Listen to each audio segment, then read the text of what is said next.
नमस्कार दोस्तों, welcome back to our channel. मैं हूँ तेजस और आज हम यात्रा करने वाले हैं पवित्र चार धामों में से एक और जगत के नाथ की पुरी जगन्नाथपुरी की, जहाँ पर आज भी भगवान श्री कृष्ण का जीवित हृदय धड़क रहा है, जिनके दर्शन मात्र से मनुष्य के सारे कष्ट दूर हो जाते हैं। तो इस वीडियो में हम जानेंगे यह मंदिर कहाँ स्थित है, यहाँ कैसे जाए, ट्रेन बस टैक्सी का किराया कितना है, यहाँ पर खाने पीने की और रुकने की व्यवस्था कहाँ पर रहने वाली है, और भगवान जगन्नाथ जी की रथ यात्रा में आप कैसे शामिल हो सकते हैं। मंदिर में दर्शन का सही तरीका क्या है और जगन्नाथ मंदिर के अलावा आप पुरी में कहाँ घूम सकते हैं, और इस यात्रा की संपूर्ण जानकारी हम आपको देने वाले हैं। और वीडियो के अंत में इस यात्रा में लगने वाला टोटल खर्चा बताएंगे। तो बने रहिए वीडियो के अंत तक और चैनल को सब्सक्राइब करके कमेंट में जय जगन्नाथ जरूर लिखना। तो चलिए शुरू करते हैं। जगन्नाथपुरी भारत के उड़ीसा राज्य में स्थित एक प्रसिद्ध हिंदू तीर्थ स्थल है, जहाँ भगवान श्री कृष्ण, भगवान बलराम और उनकी बहन माता सुभद्रा विराजमान है। अब यहाँ आने की बात करें तो यहाँ तक आप ट्रेन, बस और फ्लाइट के माध्यम से पहुँच सकते हैं। पुरी में रेलवे स्टेशन और बस स्टैंड बने हुए हैं। यहाँ तक आप हर बड़े गांव शहर से डायरेक्ट पहुँच सकते हैं।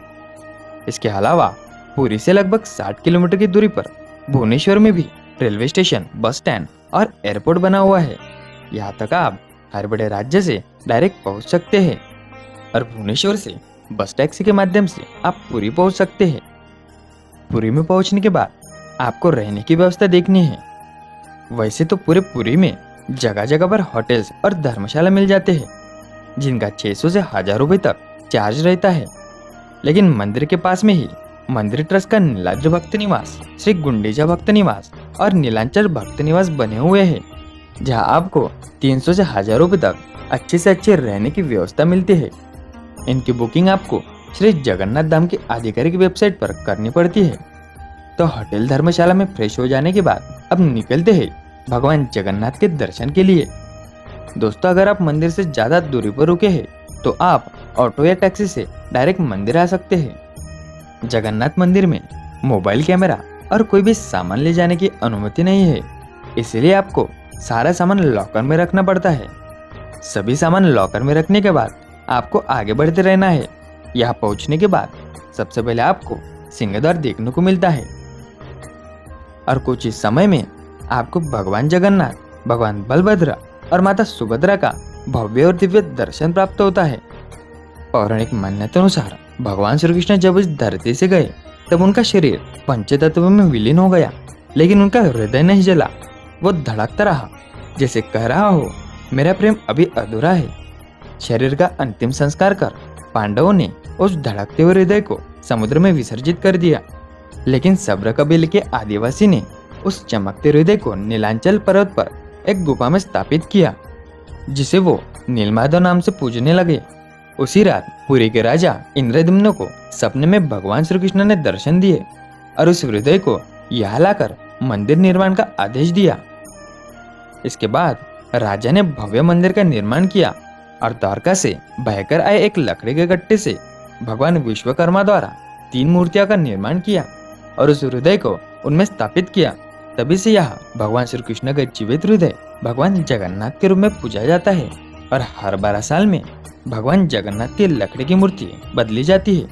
उस समय रात में संपूर्ण मंदिर को सीआरपीएफ और पुलिस वाले घेर लेते हैं और संपूर्ण पुरी की एक साइड लाइट ऑफ कर दी जाती है। मंदिर में सिर्फ पुजारी रहते हैं, उनको भी आंखों पर पट्टियां बांधी जाती है। इसके बाद में भगवान श्री कृष्ण के हृदय को एक मूर्ति से दूसरी मूर्ति में ट्रांसफर किया जाता है, जो अपने आप में एक रहस्यमय घटना है। राजा इंद्रद्युम्न के बाद इस मंदिर का पुनर्निर्माण 12वीं शताब्दी में पूर्वी गंगा वंश के राजा अनंत वर्मा चोंडगंग देव जी ने करवाया था। तो भगवान जगन्नाथ जी के दर्शन के बाद मंदिर प्रांगण में स्थित विमला मंदिर है, जिसे माता सती का शक्तिपीठ कहा जाता है। इसके अलावा यहाँ विराजमान बहुत से छोटे बड़े मंदिरों के आपको दर्शन करना है। तो अब जानते हैं पूरी दुनिया में मशहूर भगवान जगन्नाथ जी की रथ यात्रा के बारे में। दोस्तों, पुरी में हर साल आषाढ़ माह के शुक्ल पक्ष की द्वितीय तिथि को इस यात्रा का आयोजन होता है। इस दौरान भगवान जगन्नाथ, भगवान बलभद्र और उनकी बहन माता सुभद्रा के साथ भव्य और विशाल रथ पर विराजमान होते हैं और सभी भक्त उनका रथ खींचते हैं।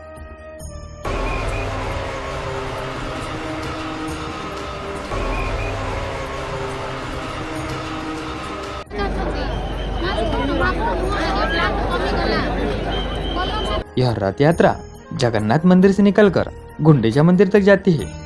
यहाँ पर भगवान 7 दिन रुकते हैं और 7 दिन बाद वापस भगवान जगन्नाथ मंदिर में विराजमान होते हैं। यह यात्रा लगभग 9 दिनों तक चलती है, जिसमें अनेकों रस्में निभाई जाती है। अब जानते हैं यह खाने पीने की व्यवस्था कहाँ पर रहने वाली है। वैसे तो पुरी में जगह जगह पर बहुत से होटल्स और भोजनालय बने हुए हैं, जहाँ आप पेट भरकर भोजन कर सकते हैं। इसके अलावा जगन्नाथ मंदिर में महाप्रसाद का भी वितरण होता है। यह महाप्रसाद का वितरण मंदिर के बाजू में आनंद बाजार में होता है, जहाँ पर आपको भगवान जगन्नाथ जी को चढ़ाया हुआ 56 भोग का प्रसाद खाने को मिलता है। दोस्तों, इस बार भगवान जगन्नाथ जी की रथ यात्रा 16 जुलाई से शुरू होकर 24 जुलाई तक चलने वाली है। तो अब जानते हैं जगन्नाथ मंदिर के अलावा आसपास के प्रमुख पर्यटन स्थलों के बारे में। दोस्तों, जगन्नाथ मंदिर से 3 किलोमीटर की दूरी पर गुंडीचा मंदिर है। यहाँ पर भगवान जगन्नाथ की मूर्ति विराजमान है। यहाँ पर भी आप दर्शन कर सकते हैं। इसके बाद आपको आना है लोकनाथ मंदिर में। यह भगवान शिव का बहुत ही दिव्य और अलौकिक मंदिर है। कहते हैं यह विराजमान शिवलिंग को भगवान राम ने स्वयं स्थापित किया है। यहाँ के दर्शन कर आपको आना है कोणार्क के सूर्य मंदिर में, जो पुरी से लगभग 35 किलोमीटर की दूरी पर स्थित है। यहाँ तक आने के लिए आपको आसानी से ऑटो या बस मिल जाती है। इस मंदिर की नक्काशी अप्रतिम है, जिसे देखने के लिए टूरिस्ट दूर दूर से यहाँ आते हैं। इस मंदिर में भगवान सूर्य नारायण विराजमान है। यह मंदिर एक रथ के ऊपर खड़ा दर्शाया गया है, तो आप एक बार यहाँ जरूर विजिट दें।